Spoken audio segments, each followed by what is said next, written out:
Assalamu alaikum and a very good morning to all the people tuned in to watch World this morning on Pakistan TV. This happens to be Eesha, Rehan, and with me I have been joined by the one and only Muzzammil Ali Khan, and today we welcome you on a bright sunny Tuesday morning. I mean, you know, I speak about asking and praying for rain on the show all the time, and you know, last night I actually had a dream which stated in the dream there was rain, right? And I was so happy there was raining in Islamabad. Finally, we do hope that my dream comes true. Well, and fever and a lot of other small health issues are on the rise, especially in infants. My daughter was pretty sick, over the past few days. Anyway, getting straight into the topic for today, I am a little bit emotional because what I saw yesterday on the screen straight out of India needs to be addressed without wasting any time, and that is, nobody has the right to touch a woman against her will. And let alone a politician, somebody from the senior figure of a country that claims to be the largest democracy of this world.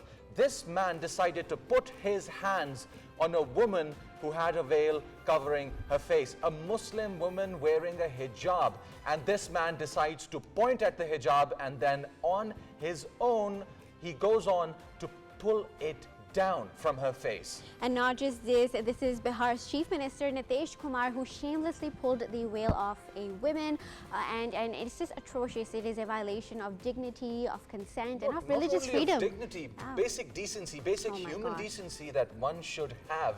This man does not. And with white hair on his head, having spent his life in a country that is one of the largest democracies by their own claims. And yes, exactly. We will be discussing this in depth, but with that, we have further news regarding the Australian intelligence agencies have formally contacted the Indian government regarding the Sydney incident. The Indian media reported that the Australian intelligence agencies have contacted Indian authorities to question them regarding the terrorist involvement in the act of terrorism. Earlier, a friend of the terrorist involved in the Sydney terrorism attack has stated that Naveed was linked to India. According to the terrorist friend, Naveed's father is from India while his mother is Italian. This makes it clear that the terrorists involved in the Sydney terrorism attack have links to India.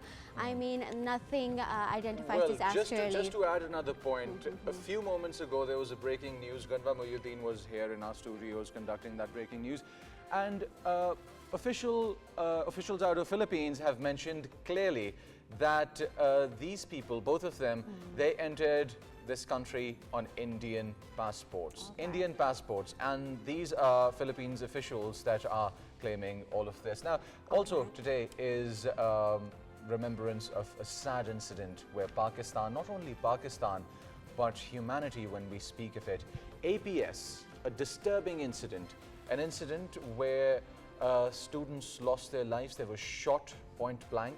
This is the reason why Pakistan stands against terrorism in all of its forms and manifestations. Let's remember today the students that were shot at point blank range by people who were carrying guns that can pierce through armored vehicles, and infants, people who were unarmed, were shot. And 11 years ago, the halls of the APS Peshawar were drenched in blood, but today we stand shoulder to shoulder, firm, renewing our pledge that we will stand tall in the face of terrorism. We will stand tall in the fight against terrorism, and we do, our hearts and prayers go out to all the affected families. But Pakistan is standing stronger and taller than ever, and with that, we actually have news regarding the economy. The economy is flourishing as usual. This morning, some good economic news. The cost of money has come down. The State Bank has cut interest rates. Inflation is under control. Factories are moving, cars are selling, and confidence is slowly returning. This means loans become cheaper, business can invest more, economic activity gets a push. The large-scale manufacturing is growing, car sales, cement, fertilizer, everything is improving. The big question is this a turning point or is this just a temporary relief? We will be having an expert in studios talking about this in detail. Right. So now up next is something which is exciting, and that is cricket. And that is the heartbeat sport of this region and everybody around the globe. Now, we are talking about the Big Bash League. Melbourne beat Brisbane by 14 runs, and also a little bit of news about the PCB chairman and the PSL trophy in Times Square. Now, talking about Melbourne, Renegades beat Brisbane Heat by 14 runs in the second match of the Big Bash League in Geelong. PTV Sports HD telecast the match live. We are going to cover this in detail by the end of this show. And a lot of interesting details. Yeah, we will be back after a short break to dive deeper into it with our esteemed guest who joins us here at Pakistan TV. Stay tuned.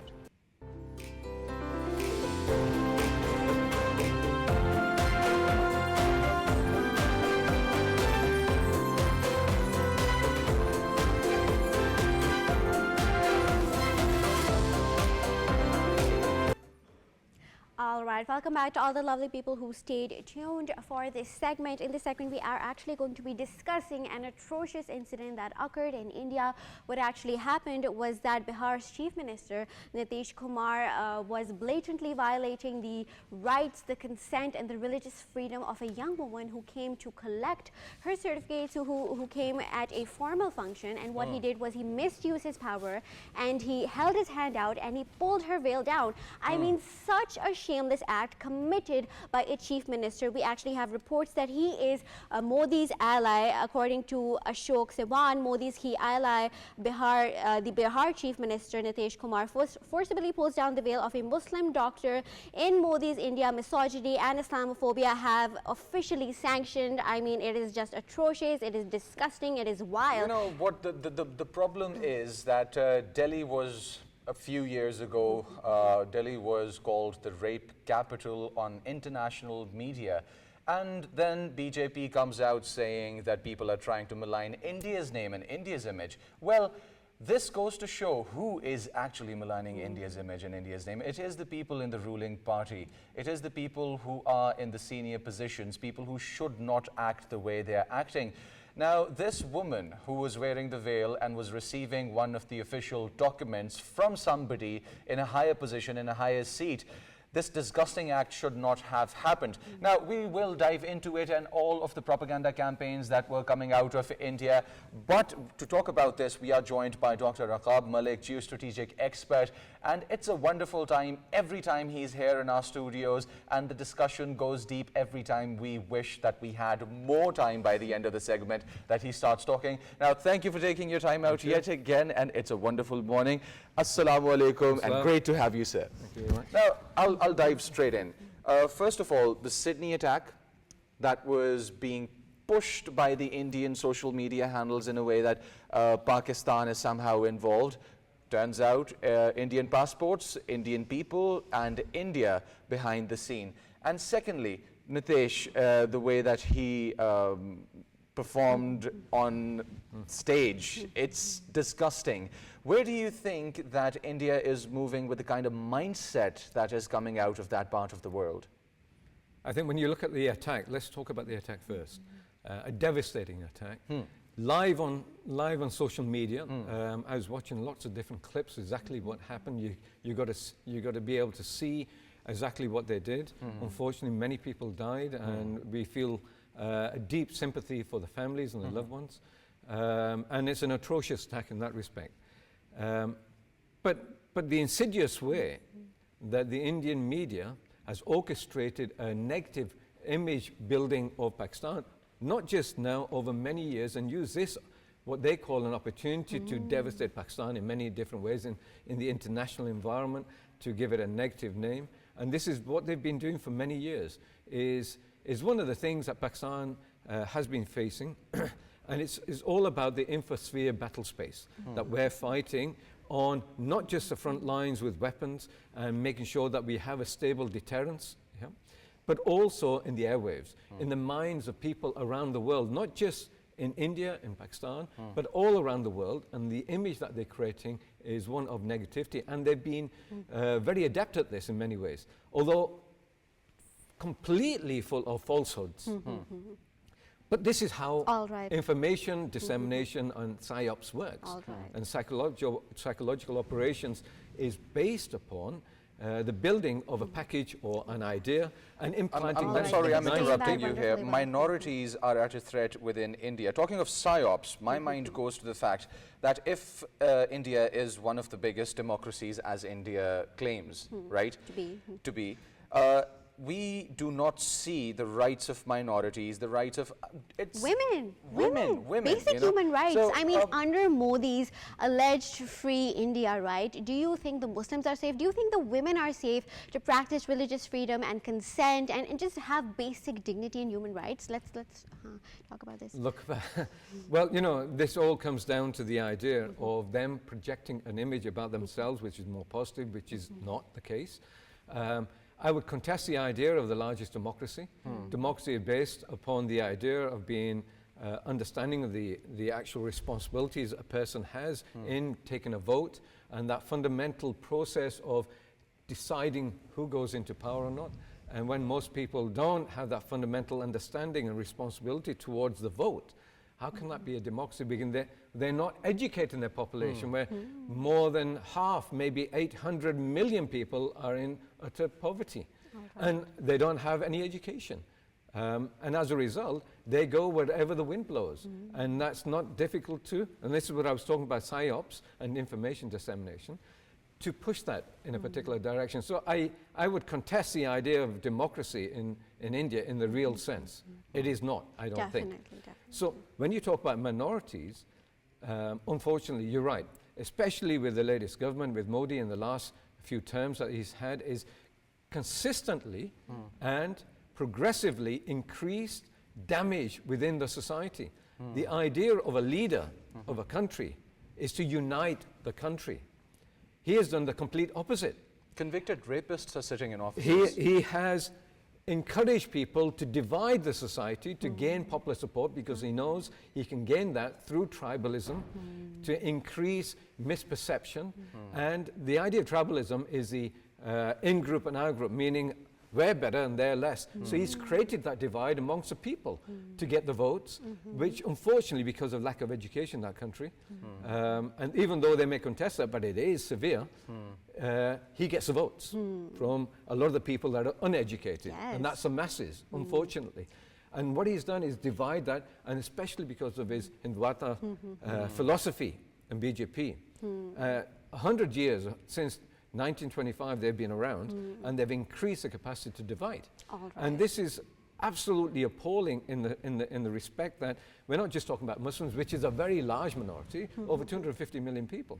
We're talking about the Christians and the Buddhists and the Sikhs as well. Look at the problems they've created with that. All around the world with targeted assassinations on Sikh leaders. So I think when the world sees this for what it really is, and the West is actually seeing this now and looking at whether they should actually even impart or build relationships with India in many different factors. Although I think they're uniform in the strategic aspect because they're using, even though India contests this, using India to counter China. The problem here is that will they want that everywhere else? Now we come to Australia. Australians generally don't want the mass immigration of Indians and their mass protests and a lot of violence, unfortunately, against Indians there who are innocent people, by the way. Yeah? This all convolution is as a result of the divisions in essence, caused by Modi and his people. Definitely. You've pointed out that very, very accurately that Modi is using the division of these civilians to gain political parties and political gain, right? It's absolutely disgusting. But circling back to the shooting that occurred in Australia, I mean, the Indian media took no time to start greasing the wheels of their propaganda machine to use against Pakistan. There was Israel, Afghanistan, all of these social media handles on Twitter, around Facebook, pushing out a name, and then this guy comes out and says that he wasn't even present on the scene and wasn't even there. Now, and what exactly happened is that they ruined his life. They took his pictures from Facebook and it created a mass panic for his family back home. He was receiving death threats. He could not leave his home, right? So where is the clear line between holding the Indian media accountable, where is the moral policies and ethics regarding putting an innocent civilian in danger? There is no accountability to that question. No accountability in the Indian media. We've seen this repetitively, again and again. They'll come out with all sorts of falsehoods and lies and actual rubbish. But that's what they use for disinformation and misinformation, to distract people, to malign Pakistan, for example, put it in the public spectrum, because once the information is out at the beginning, it's difficult for people to change their minds. So you're there and trying to implant a falsehood straight away, and many people will see this at the beginning and then move on with their lives with that image in their mind, and they may not see that news again, or they may not be available for that, or that retraction, and they don't retract, by the way. Have you ever heard them retract any information like this? Never. And that's what their plan is. So this is unfortunate. And we need to appreciate that. The fact is, they didn't rely on information, credible information. They didn't rely on what the Australian authorities said about who these attackers were. Philippine authorities have come out saying that they entered the country on Indian passports. I suspect now that that's been confirmed, the reason why the Australians are not announcing the heritage or the origins of these people, especially the father, who's of Indian origin. Yes, is because there's so many attacks against the Indians in Australia already. And there's a whole wealth, or should we say, a surge of anti-Indian sentiment in Australia, which is going to devastate them even more. Right. So they're blaming Pakistan for it. Dr. I'm putting that point out first. Now, before we continue further, you are a geostrategic expert. India is trying to, push towards the strategic front where it's trying to shake hands with the world powers, but at the same time, this false propaganda campaign gives severe damage to India's efforts on that front. Do you think that every time India starts to steer propaganda and then the narrative falls apart as false, and this can damage India in the longer run, talking about strategic alliances that it's trying to form? The trust.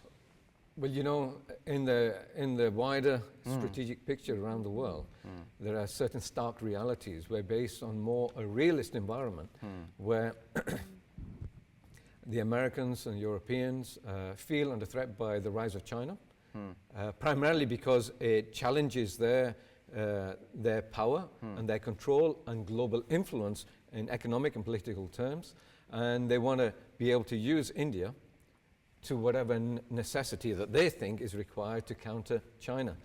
Now, given that's a foremost interest of the Americans and the Europeans, they will look to the other side when it comes down to, unfortunately, the atrocities that they're committing in Kashmir and within their own countries, and what they're doing to the minorities, even though they're killing and damaging the Christian community, for example, in India.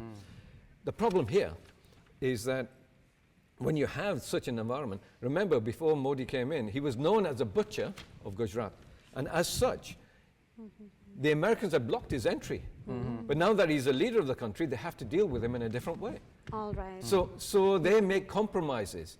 And the morality of the West, unfortunately, is not seen as it used to be when they used to say they had the moral high ground, especially after Palestine and other devastating wars in the Middle East. Exactly. You've pinpointed that very accurately, and we have just received an official report by Bloomberg, reported on December 16th, that the Philippine immigration authorities have confirmed that the Bondi Beach father and son suspected visited the Philippines in November and traveled to India on Indian passports. They traveled to Australia on Indian passports. They were in the Philippines earlier on. I mean, this does indicate that there were ties between India and this father and son. And not just this, we actually received reports that the Australian Prime Minister, when a question was asked regarding the link of the Muslim immigrations into Australia, he stated that the terrorist attack was not linked to Muslim immigration in Australia, and he said the attack was despicable. He did congratulate Ahmed Al-Ahmed for being heroic. He visited him in the hospital, and he also talked about how Benjamin Netanyahu was trying to connect this to the Palestinian issue, and how he said that this was funded by Palestinian terrorists. As funny as it is, Netanyahu came out on stage saying that the man who jumped at the attacker was Palestinian. I wouldn't want to mention any ethnicities here, but claiming that from his tribe. So yeah, make a point on that. This person who did do the heroic act did it instinctively, didn't think about himself, didn't think about the consequences and the larger picture. But he's Syrian origin. He was in the police in Syria. So his instincts are to protect and serve. And that's what he thought. I mean, he's been working in Australia for a long time, and as a result, a peaceful member of the community, and he saw a devastating attack, and he did the first thing that came to his mind is to protect the people around him and the people that may be under threat, and he did what was absolutely necessary, and it's absolutely humanistic and humanitarian in his nature. Got shot in the process as well. And it happens that he's a Muslim, which is very important here, because it recognizes Muslims as a larger part of the community who are very peaceful. An extreme fringe, a tiny minority of people within less than 0.1% are the extremists, and people like in India and the media in India are using that one tiny percentage of people to defame the whole of the Muslim population around the world. And this is what's happening all around the world, unfortunately. But you don't get, if there's an extremist from another religion, the whole religion being blamed. And I've seen a lot of support actually for this person on the media in the last few hours, in fact. As Donald Trump came out saying that he's a hero. And now on social media, I saw public coming out with rants. One of them was that imagine hating on Muslims so much that you orchestrate a psyop and then a Muslim man comes around and stops it with his hands. What do you think about Netanyahu claiming beforehand that this man's a Jew? You know, Ahmed al-Ahmed. you're going to make me laugh now. But it's not just about Ahmed al-Ahmed, who's Assyrian, by the way.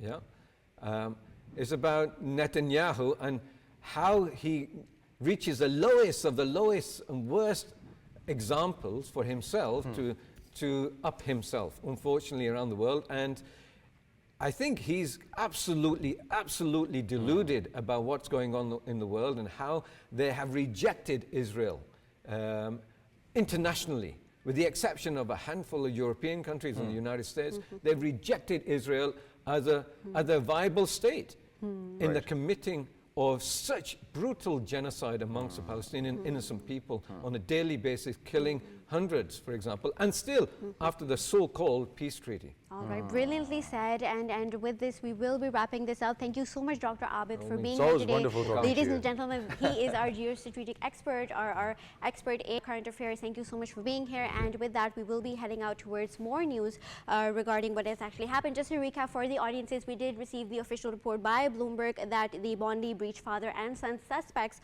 visited the Philippines in November on Indian passports. With that recap, we will head on to further news, which needs to be discussed, is that the devastating shooting conducted in Australia. Regarding this, Australia's leaders have agreed to toughen the gun laws after attackers killed 15 people at a Jewish festival at the Bondi Beach. Prime Minister Anthony Albanese conducted a meeting of the leaders of Australia's states and territories and responsible for agreeing with them to strengthen gun laws across the nation. Albanese officially stated that he agreed to look into the matter and in ways to improve the background checks on firearm owners, on the non-nationals from obtaining gun licenses. And I mean, it is a practical step to use to make sure that gun laws are made sure to be strict. All right, all right. Now, US President Donald Trump has filed a defamation lawsuit against the BBC over an edit of his 6 January 2021 speech in the Panorama documentary. This is something big, but we will be coming back to all of it after a short break. And also, there are Trump requests of billions of dollars in damages. Now, with this, we are going to go out on a short break, and we will be back discussing the economy and Pakistan and what the future holds. Stay tuned.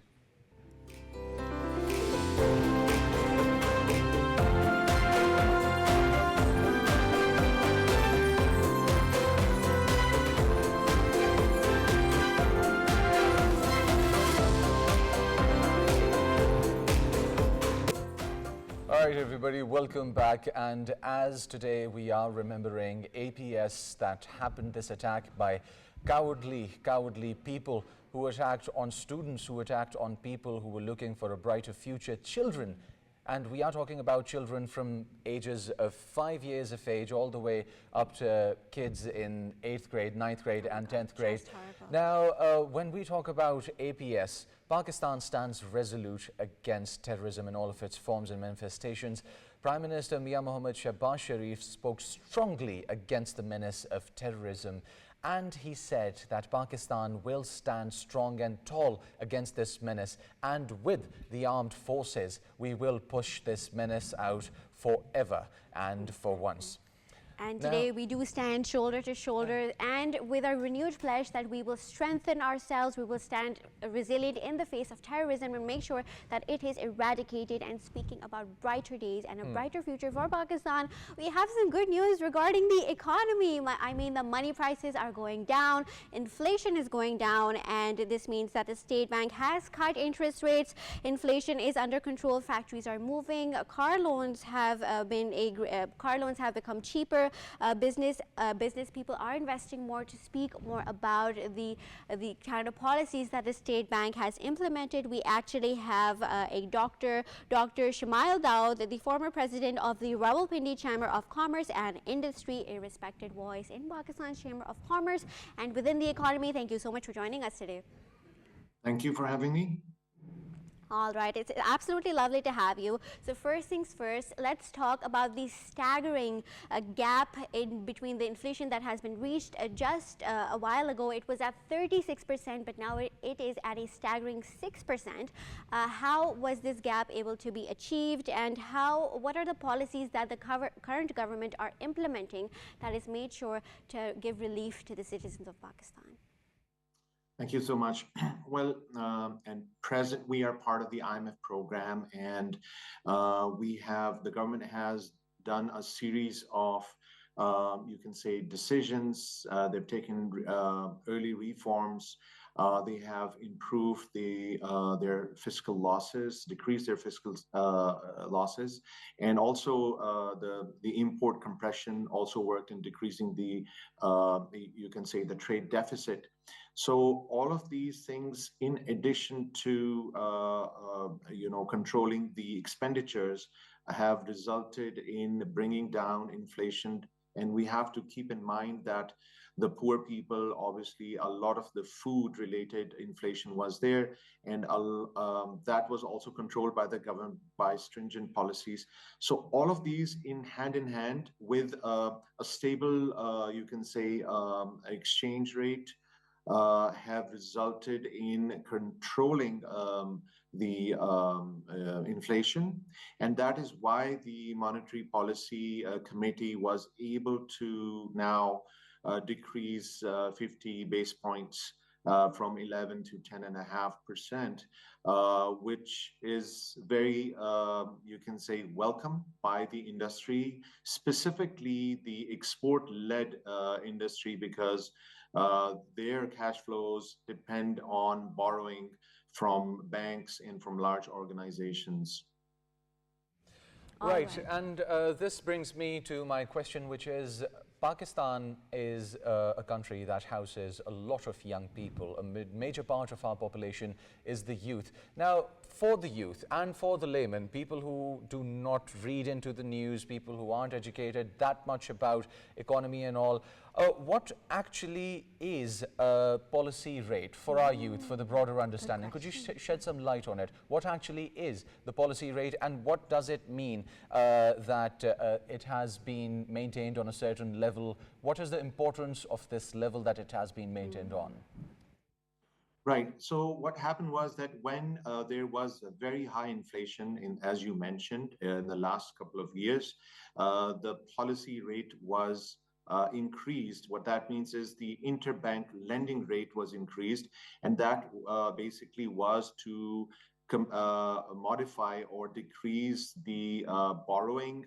At the same time, we all understand, car leasing, mortgages, borrowing from the private sector borrows, industry borrows.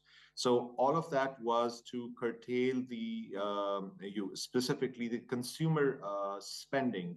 And so as inflation has come down, Now you can say the State Bank of Pakistan is able to relax the interbank rate.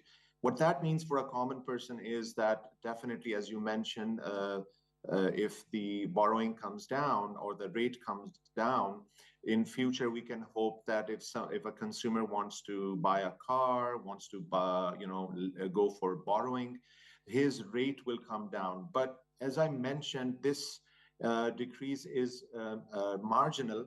And the reason why it is marginal is that the state bank, as well as the government and the finance ministry, is having, is looking at it very closely and is under the scrutiny of the IMF program, and is making sure that we do short steps, but we do it in a very controlled fashion, so that we do not, move. Basically, because we don't want to lose what we have gained. I'm trying to make it as simple as I can without being too, you can say, technical. All right, thank you so much for that in-depth explanation. I mean, I certainly understand the whole point now. And with that, we do have a question regarding how the consumer confidence is on the rise. Cars are selling, cement is selling, and actually the private sector borrowing has been increased by 187 billion Pakistani rupees. But I do want to know, is this just a short-term spike, or is this a long road on the path of renewal and economic ease? Well, so what the message is for everyone is that this is not going to bring a change tomorrow for a common person, but this basically is sending out a very strong signal that we are on the right track. The economy is stabilizing, and that is why we are able to do this. And if we continue making sure that we don't overspend, we don't, the consumer spending is within limits. That means we don't import on very expensive items, which go into consumer spending. So we will be able to continue on this road, and we would be able to decrease this further. However, the biggest advantage for this is the industry, which requires it for its cash flow and is exporting. So we're talking about textiles, even cement plants, even car manufacturing. So they would probably be borrowing in large sums. But as you mentioned, even the private sector, after the large-scale manufacturers or the mid-level are also going for this borrowing, which is evident from the positive trend. Right, you've explained that wonderfully well once again, and with that we do want to highlight how the foreign exchange reserves are now exceeding $15.5 billion, and it is projected to exceed to about $17.8 billion just in June 2026. With that, the remittances are also increasing. Do you think that the current government is implementing the right laws, the right strategies to ensure that Pakistan is on a level of an international level of recognition of an economic stable country? Yes, I think we're on the right track now. As you mentioned, one of the positive aspects of this rate cut is going to be further rallying on the stock exchange, which is really good and welcome. It's going to build the consumer confidence, investment, you can say ecosystem confidence.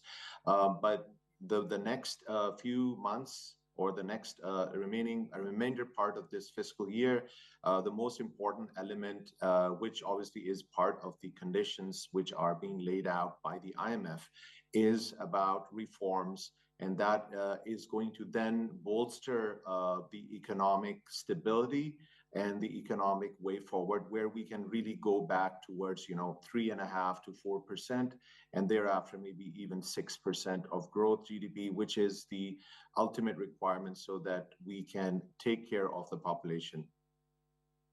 Which parts of the economy and which parts of the national policy require the most focus if we want long-term economic stability and growth? I think the most important is revenue, collection. So right now, our dependence has become over the years more so on borrowing. So we have to increase our tax collection I know people, eyebrows go up when that happens, but we have to understand a lot of people are paying indirect taxation. We want to promote direct taxation and across the board. And when the government is able to do that in a judicious way, I think then the rate can be brought down. So in future, the government can bring down the sales tax, which is the indirect tax, and the direct tax rate, which we know that it goes as high as 45%. So, and the salary class is obviously, paying a large chunk of that.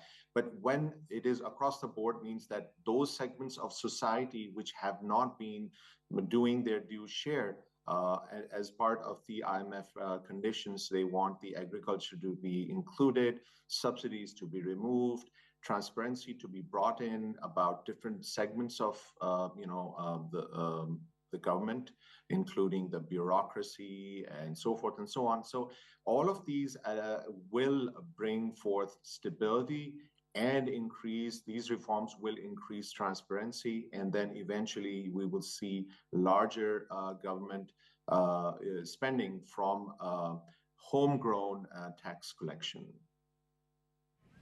All right. Right. All right. Now, talking about money and talking about economy, thank you, sir. This was a great experience talking to you right now and talking about the economy of Pakistan and the numbers that are moving northwards. Also, Elon Musk is in the highlights. All right, Elon Musk is definitely in the highlights. What is happening is that he was known to be the world's richest billionaire, but what is actually happening is that now he is going to be the world's first trillionaire. Muzzammil, can you imagine how much amount of money does it take to become a trillionaire? The world's first trillionaire, ladies and gentlemen, Elon Musk, right in front of us, and we do hope that his generosity exceeds to us. I mean, we love you, Elon Musk. Now, there are a lot of questions regarding that part, that substrata, that hyper-specific number, the $1 trillion number. Should that much power and should that much money exist with one person? Should that class of people exist? That is the big question for another debate, for another episode. For our people who are watching, the youth, go out there, Google and search for this question. Should that part exist at all? Exactly. Now, with that, Muzzammil is asking the right questions, guys. Ladies and gentlemen, make sure to do your research upon this. And with that, we do have some exciting news about the BBL, sports. the Big Bash League happening in Australia right now. I mean, with that, before that, we dive into that, we will be talking about some news regarding the PSL. Why don't you go ahead, Muzzammil? Right. Now, for the PSL, in time, New York. New York is one of those cities that always has my heart. You know, whenever I go, Times Square is one place I hang out with my friends, take a lot of pictures. There is a vibe to it. So, Pakistan Super League held a vibrant roadshow in Times Square in New York, showcasing PSL colours and putting the trophy on display for the fans. Despite freezing temperatures, large crowds gathered to welcome the national cricketers and PCB chairman Mohsen Naqvi, who personally attended the event and interacted with the fans. The roadshow aimed to promote the 11th edition of the PSL, engaging international superstars ahead of the tournament scheduled from 26th of March to the 3rd of May 2026. All right, the Times Square, the most liveliest place to be in New York, but not during the daytime because it was not that, it was kind of underwhelming for me. But with that, we do have some news regarding... Now that is the PSL window. Chairman PCB Syed Mohsen Naqvi announced the official window for the 11th edition of the Pakistan Super League, scheduled to take place from 26th of March to 3rd of May 2026. Confirmation of the PSL 11 window marks a significant milestone and preparations intensify for the league's next phase of expansion. Pakistan Cricket Board will also host the new teams auction on 8th of January 2026 at Islamabad Convention Centre. All right, with that, we are excited to see how this will proceed. Obviously, we are avid cricket fans. With that, we will be heading out towards the Big Bash League that is happening in Australia. The stage has been on fire. The stadium has been on fire. What is actually happening is that the Melbourne Renegades made a strong statement by defeating the Brisbane Heat by 14 runs after posing a massive 212 runs for 5. What actually happened was that Shaheen Shah Afridi endured a difficult difficult debut, conceding of 43 runs in just 2.4 overs, while Mohammad Rizwan and Babar Azam had also quiet outings. We will be talking about the Hobart Hurricanes versus the Sydney Thunder, a clashing match that we are anticipating for. And to speak more about this, we actually have our sports analyst, Syed. Thank you so much for joining us today. Yes, good morning. Thank you very much for inviting me on your show. Now, Syed, Babar Azam is a great cricketer. We all are aware of his upsides and downsides. But I have been watching a lot of social media content coming out regarding what has been happening lately. And as a fielder, there is a specific clip that I was watching and a lot of remakes of that clip on social media handles where Babar Azam is jumping sky high to take a wicket and his fielding skills. What are your views on Babar Azam as a fielder?